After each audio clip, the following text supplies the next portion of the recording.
Collateral Beauty.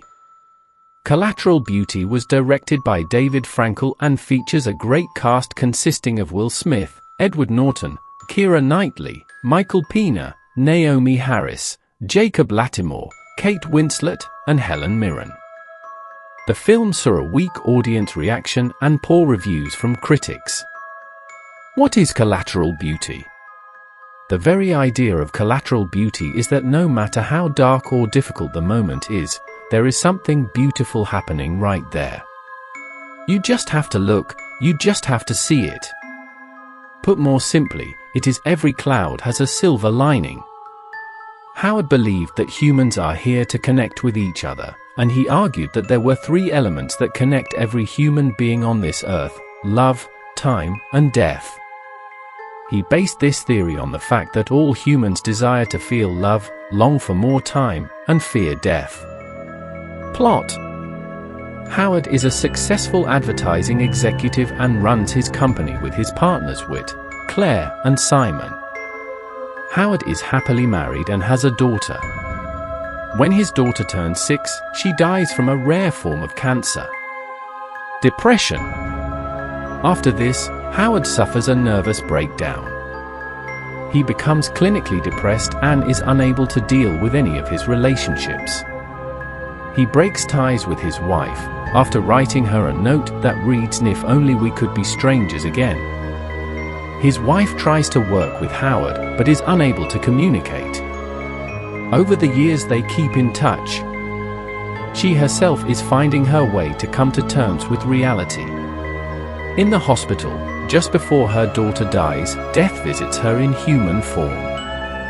Over time, Howard's wife begins to lead group therapy sessions for other parents who have lost their children. Time passes. Howard becomes estranged from his business partners and his work. The firm's big clients eventually leave and the company heads toward bankruptcy. A couple of years pass. Howard lives alone, barely sleeps, and lives the life of a recluse. His partners fear losing the firm and everything they've worked for. Each of his partners is plagued by their own personal problems. Whit was caught cheating on his wife, and she divorced him. His daughter is angry with him and he longs for her love. Claire has dedicated her entire life to the company, and as a result, she was never able to have a relationship and, more importantly, become a mother. She longs to be a mother, but finds that her time has run out.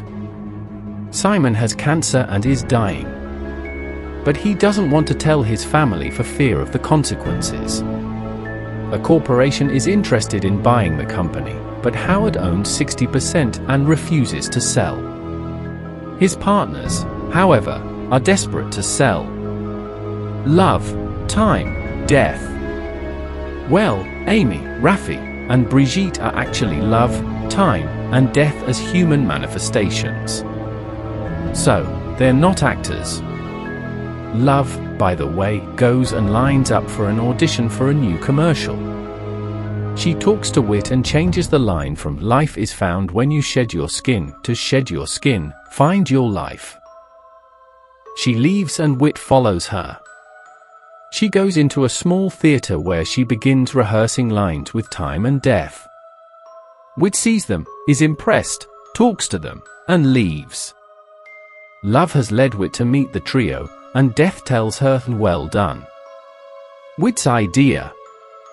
Whit has an idea which he tells Simon and Claire about. He believes the only way this can work is if they can prove that Howard is not in a proper state of mind to run the company. That way they will be able to sell the company. They hire the same private investigator, Sally Price, who Whit's wife hires to catch him being unfaithful. Sally follows Howard and intercepts the letters he has written to love, time, and death. Whit proposes that the three actors he met can play out these demonstrations and confront Howard. Sally can take videos of this and then use digital editing to remove the actors, making it look like Howard is crazy.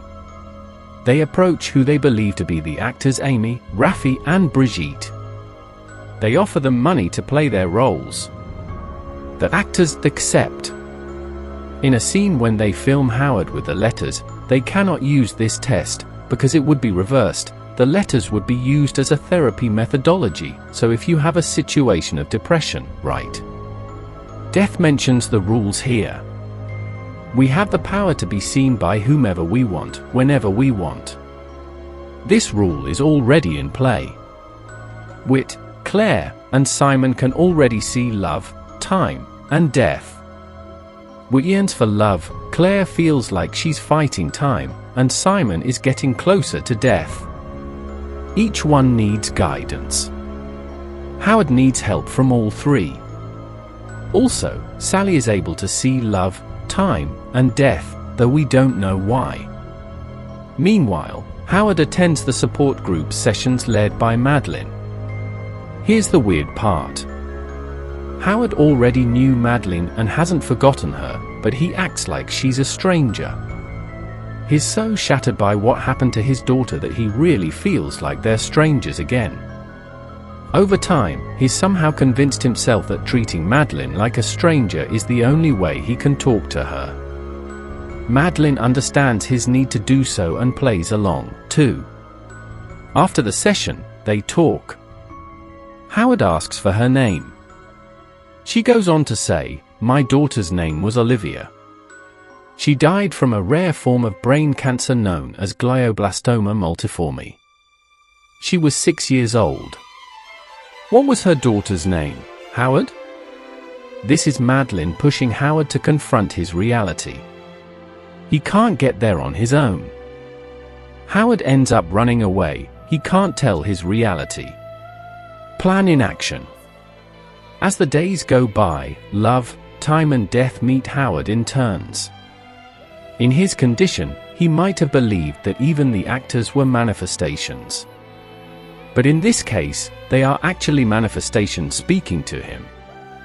Madeline and Howard meet again as strangers. She tells him about the events of the death of their daughters and how an old woman at her side said, "Just make sure you notice the collateral beauty." This is what we talked about before. This was death paying him a visit. Howard says that he has been talking to love, time, and death. She asks him to respond to them if they visit him again. Madeline understands what Howard is going through, and her suggestion is therapeutic. Next time, Howard attacks death, time, and love while Sally films it all. However, we are not shown how he edited this video. The editor would have mostly seen Howard talking on air. The partners show the video to the company's lawyer, who then asks Howard who he is talking to on the videos. Howard realizes that his partners have followed him and recorded him. Howard then continues to talk to each of them. He tells Claire that she has sacrificed her personal life for the company. That Simon was not doing a good job of hiding his illness and that his family would be taken care of, meaning when he is gone. And that he is disappointed in Whit because he is not fighting hard enough for his daughter.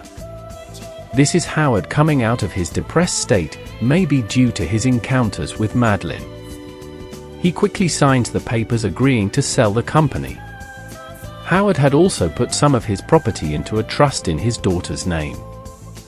He also signs a legal certificate saying that she no longer exists. Claire meets time to pay him off, and he tells her that she does not have to give birth to be a mother. That she could adopt.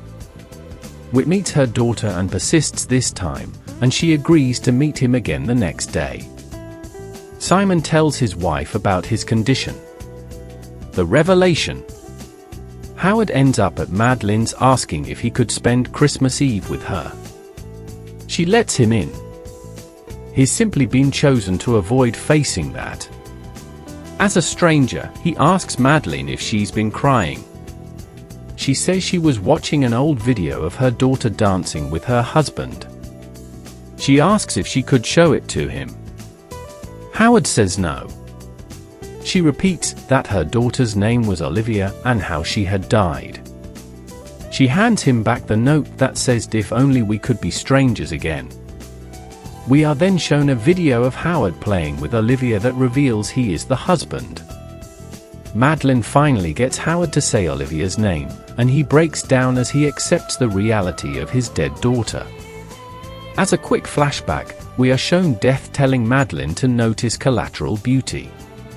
In the final scene of the film, Love, Time and Death watch as Howard and Madeline take a walk in the park. While he can see them, Madeline cannot. This is because Howard currently needs their help as he gets better. Madeline has already had Death's support a long time ago. She currently doesn't need his help and therefore can't see them. The movie ends. Comments. The film was not a box office success, and the reviews were not acceptable either. It seems that it is more accepted on television these days, although I would have liked to go see it at the cinema. On the other hand, when you are having a bad time, there are good and beautiful things around you, you just have to look at them. There is a beautiful day, there is a beautiful landscape, people are normal, so you just have to notice it. The world keeps turning and does not stop, don't do it yourself.